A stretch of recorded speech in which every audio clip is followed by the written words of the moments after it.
What's going on, everybody, and welcome to the Other Side of the Firewall podcast, where we talk about the latest and greatest in cybersecurity news, as well as we highlight those movers and shakers and glass ceiling breakers, those people of color who've made it to the other side of the proverbial firewall. My name is Ryan Williams, and as always, I'm joined by Shannon Tynes. What's up? What's up? And Daniel Acevedo. How's it going, guys? What's going on? So welcome to Tuesday's episode. So please continue to tune in throughout the week. So Monday and Tuesday are our topics. Wednesday, discussion. Thursdays, Ask a CISSP. I have one being recorded tomorrow, and it should go up in about a week and a half. And then Fridays, everything else. So movies, books, games, all that good stuff. But without further ado, I'll give it to Shannon. All right, everybody. So this article comes from govtech.com. Written by Julie Pattison Gordon. And the title of this one is Federal Authorities Work to Boost Healthcare Cybersecurity, right? So we've seen a lot of this, right? Like we even had the major attack back in February, but the healthcare sector is just under attack constantly, it seems like, right? So the ransomware attacks against the healthcare sector are putting lives at risk. And we talked about this, right? Like we don't know what's going on when these types of things happen. Now with the one in February, it was a little bit different because it was more so the, I don't want to say the billing side, but more of the relying upon, like setting up appointments and things of that nature was the healthcare one, right? Like it wasn't like it went after an actual hospital or a network that was, doing surgeries or whatnot, which has happened, but still same type of principle in that the healthcare sector is a soft target, right? So they mentioned in this article, they talk about it with the healthcare sector, because remember we had the story, I'm trying to remember how long ago it was now, maybe close to a year, about the 16 pillars of infrastructure or whatever it was that the U.S. is looking about protecting. Like this one is in the top 3 of how often one is hit, right? So the medical sector. And again, it is a soft target, right? Because it's not something that's very much thought about. To a certain point, it's on a smaller scale, right? So when you start doing ransomware towards people's health, like they're very quick to want to pay that money and get back to going again. You know what I'm saying?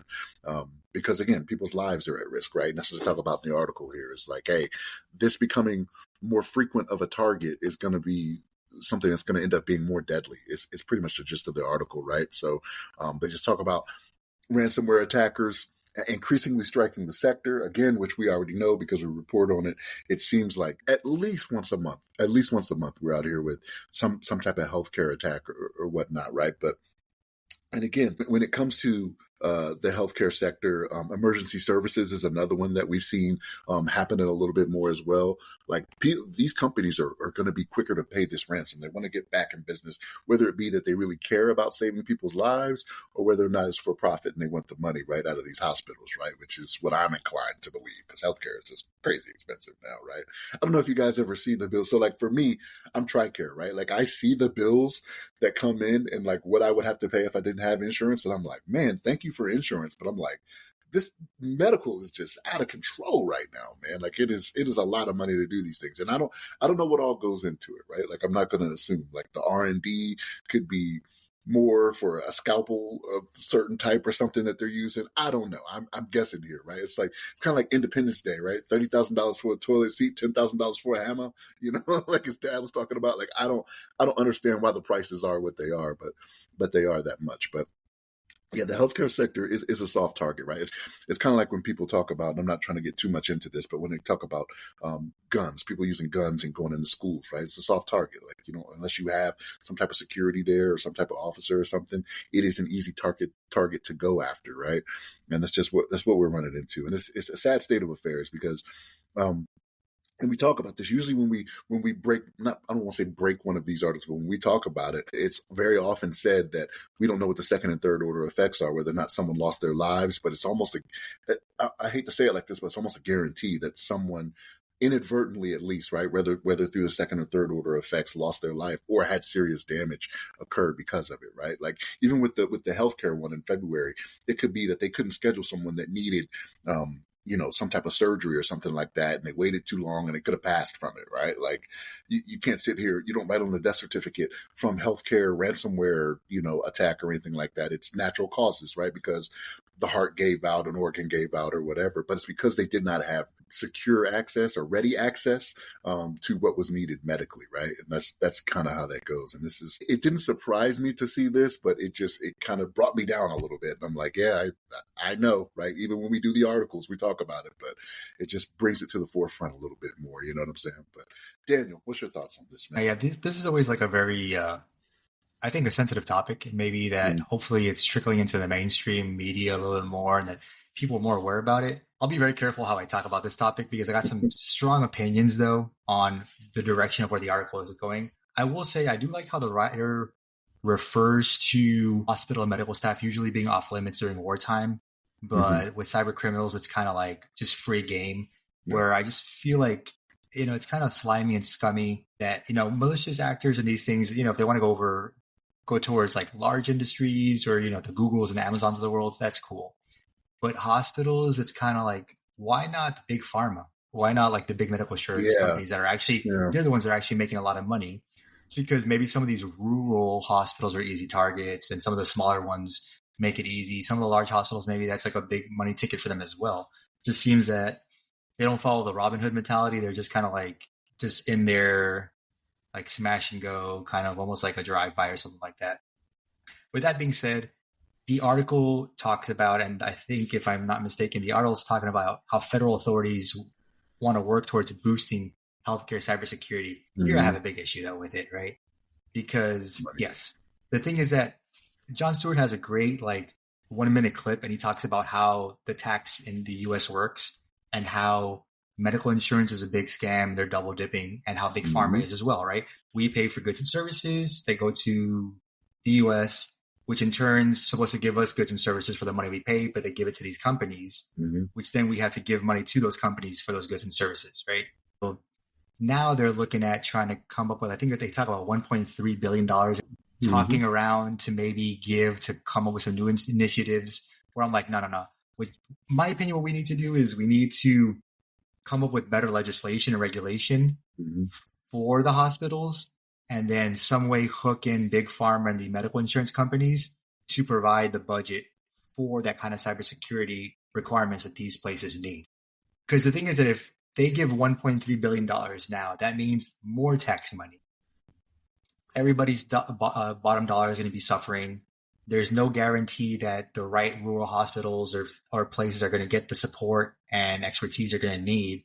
Now, if you pass legislation or tie in big pharma and medical insurance into this and say that, hey, your profits and your marginability and your sustainability for these services, which the taxpayers' dollars is funding essentially creating these industries, are tied to you being able to support and making sure that there's cybersecurity in each hospital, it'll be figured out within a year. I'm telling you, if you tie that up into them earning money, there'll be some magical solution.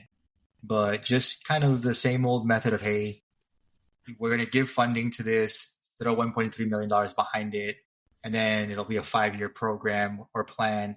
And then at the end of the day, nothing will really improve. And then every week there's going to be another ransomware attack on some hospital throughout the US. I just don't think it's the solution. But maybe this is the pessimistic side of me coming out now instead of the optimistic side. So I don't know. You guys tell me, what do you think? But hold on, before we go to Ryan. So I'll help you out here, Ryan. Don't forget to like, share, subscribe. Okay, make sure you guys get in there, do it. We're over 500. We appreciate it. Keep it coming, right? But to address a couple of things you said, right? So when it comes to attacking of big pharma, I can almost guarantee you their cybersecurity is on point. The hundreds of millions of dollars they say they put into R&D and the intellectual property. I don't want to say intellectual property, but the I guess it is intellectual property, right? When you're coming up with different medicines and how best practices or all that kind of stuff. Yeah. I guarantee you they're on point for that because they don't want that getting out. Because the second that gets out, you know what I mean? And they can no longer patent it or do whatever, they're losing so much money. I can guarantee they are on point when it comes to their cybersecurity. Okay. Now, what was the other point? I forgot the other point you said, but Ryan, go ahead, take it, man. It'll come to me. No, I completely agree with you. I think it's a combination of both. It really is a smash and grab. Like Daniel alluded to, it's just easier. They're softer targets. They'll probably flip easier and faster because they want to get back into operation. Because I did notice, I think it was either a week or two ago, the big the Big Red Bus got shut down in my area because of this, right? So One Blood operates the Big Red Bus that drives around and collects blood donations from people and things of that nature. And they were having issues because of the whatever attack that transpired during that time. Had that second and third order effect. So that's why they're targeted, because they'll flip faster than, like you said, if they attack someone who's much bigger, they probably have better defenses than these, more rules type situations. But I also think just throwing money at it is not the answer, like Daniel alluded to. Like I do believe there should be better funding, but it shouldn't have to come out of, our taxes and what have you, because they should. So it's hard though, because who's going to pay for it? If we don't pay for it, who's going to pay for it? Again, all the defenses, it's kind of like when there's rioting and things of that nature, like the police force goes to the higher paying areas first, right? They don't start where the rioters are starting in the more rural or the more urban areas. They start their defenses way back in the castle and work their way out towards the issue. Same thing here, right? They're protecting their IP. They're protecting the resources of the big corporations. And then it slowly moves its way out into the mom and pop and hospitals and things of that nature, the more rural ones. So if Congress doesn't fund it, AKA us, who's going to pay for it? And will that money just be used improperly anyway? So it's very difficult. Who's the big insurance companies? Who's the big health insurance companies? Like Blue Cross Blue Shield, or who are the big insurance companies? Have them pay for it. We're paying already taxes into health insurance to the government that then gets given to these companies. And then we still pay on top of that. And we don't even get the 100% benefits of the things we need. We still need to pay deductibles. And we still don't even have 100% health care coverage, right? Right. So these companies are getting banked. They got the money. You marry up states to hospitals to these big insurance companies, and you say that if they can't provide the services, then they don't get X, Y, and Z from the government. Trust me, they'll get the support one way or the other. Yeah, but your premium will go up by a few bucks. So I'm TRICARE too. So I'm just like Shannon. I'm in a bubble. I get to escape that nonsense out there where people are paying $800 for themselves, thousands of dollars for them and their family. It's extremely cheap for retirees if you stay in the TRICARE system. A little bit slower, not gonna lie, but for the bang for your buck, it's definitely worth it. So I can complain from my my ivory castle over here, so to speak. You know what I mean? But I'm not paying into it. But people were paying $850 for themselves for individual insurance. It's going to be $855, or it's going to be, you know what I mean? They're going to pass the buck to you because they're going to pad their bottom line. They're going to be like, okay, here's our margins. The government's asking us to spend X, Y, and Z. Guess who's paying for it? You. So you made me remember what it was. Lobbyists, to your point, Daniel, and why Big Pharma is not going to be able to. They're not going to take on that burden, right? The lobbyists they have that they're spending so much money on, right? They're paying these guys and gals $400,000-$500,000 a year to go to these sometimes former colleagues, right? Because they'll hire somebody that was already in Congress that has the connections, right? And be like, hey, go speak this up for us, right? So these lobbyists are what are going up there, and they're making it even harder. And I shouldn't say it like this. Yes, they're making it harder, but it does come down to the fact that these congressmen and women are not doing their job. They're not looking out for the American people like they say they are, right? And that's why it's going to happen. And to the point you were talking about with the Jon Stewart thing, yes, the medical stuff is a racket, right? Because you'll talk to people that'll be like, oh, if we go to socialized medicine and we do this, that, and the third, how much more expensive will it be? Well, it's like, okay, it's not on top of what you're already paying, right? You're going to take out that middleman. That's the insurance companies there. That is really where a lot of your money is going to. That part is going to come out of it if you go this way. It's going to be from point A to point B. You don't have to go through B and C to get to D, right? B and C are cut out. So it's just point A to point B, or point D in this instance. So yeah, I don't know if we're ever going to get to that point, because you have to rely on honest politicians, and we know that ain't a thing. You said that ain't a thing. That's not going to happen, right? Nah. So I think the buck will just be passed to us regardless. So I don't believe there's any way of necessarily having it fixed through kind-heartedness. It's going to have to be through dollars. You have to make it profitable for people to want to do something, or you have to make it to where it's hurting their bottom line. And in this case, I think they'll just pass it to us anyway. So You're damned if you do, you're damned if you don't. Well, that's one way to bring down an episode. So check out the rest of the podcast throughout the week. I swear that we're less doom and gloom, but this one is pretty disheartening article. I'm glad money is going to it. I'm just not happy about where the money's coming from, I guess you should say. But we do need to protect hospitals because they're kind of like the endpoints, right? They definitely need better protection. They need to get off of Windows 95 and all the rest. Just throw money at it for the time being and see how it shakes out. But hit us up. Monday and Tuesday are topics. Wednesday discussion. Thursdays Ask a CISSP. I got one in the scheduled. It's going to be really good with Shauna Weatherly. So you can learn a lot about government contracting and things of that nature. It's going to be a really interesting discussion. And then, or government contracting, contracts, acquisitions. Like she has 35 years of knowledge. So it's going to be a really, really good conversation. And then Friday's everything else. So movies, books, games, all that good stuff. And our take on Deadpool and Wolverine. So definitely check that one out.